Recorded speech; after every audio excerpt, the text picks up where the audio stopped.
सारांश में आपका हार्दिक स्वागत। सारांश की इस कड़ी में आइए बात करते हैं निर्जला एकादशी व्रत की। ज्येष्ठ मास के शुक्ल पक्ष की एकादशी निर्जला एकादशी या भीमसेनी एकादशी के नाम से प्रसिद्ध है।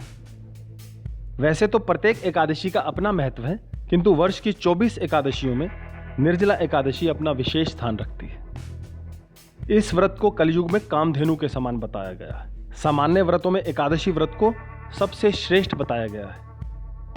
जैसे नदियों में गंगा, प्रकाशक तत्वों में सूर्य, देवताओं में भगवान विष्णु की प्रधानता है, वैसे ही व्रतों में एकादशी व्रत की प्रधानता है। ऐसी मान्यता है कि इस व्रत को करने से सभी रोग शांत होकर लंबी आयु, सुख शांति और समृद्धि की प्राप्ति होती है। संसार के सभी जीवों की स्वाभाविक प्रवृत्ति भोग की ओर रहती है। संसार के सब कार्यों को करते हुए भी कम से कम पक्ष में एक बार हम अपने संपूर्ण भोगों से विरत होकर स्वयं में स्थित हो सकें और उन क्षणों को हम अपने सात्विक वृत्तियों से भगवत चिंतन में लग जाएं।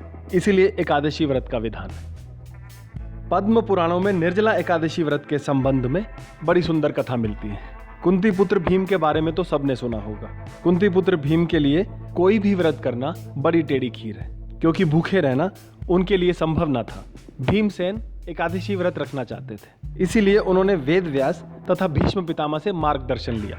भीम बोले, एक बार भोजन करके भी मुझसे व्रत नहीं किया जा सकता। मेरे उदर में वृक नामक अग्नि सदा प्रज्वलित रहती है। मैं वर्ष में केवल एक ही उपवास कर सकता हूँ, जिससे स्वर्ग की प्राप्ति सुलभ हो तथा जिसके करने से मैं कल्याण का भागी बनूं। दोनों ने ही भीम को आश्वस्त किया कि यदि वे वर्ष में सिर्फ निर्जला एकादशी का व्रत ही कर लें तो उन्हें 24 एकादशियों का फल मिलेगा।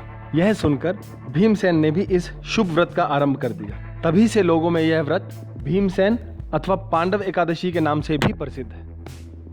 यह तो बिल्कुल स्पष्ट है कि यह व्रत निर्जल और निराहार किया जाता है। इस दिन व्रती को अन्न तो क्या, जल ग्रहण करना भी वर्जित है। केवल कुल्ला तथा आचमन करने के लिए ही जल लिया जा सकता है। यह व्रत एकादशी को सूर्योदय से लेकर दूसरे दिन द्वादशी तक किया जाता है। द्वादशी के दिन जल से भरे कलश का पूजन करने के बाद कलश दान में देकर व्रत का पारण किया जाता है। इसके बाद ही फल, भोजन तथा जल ग्रहण किया जाता है।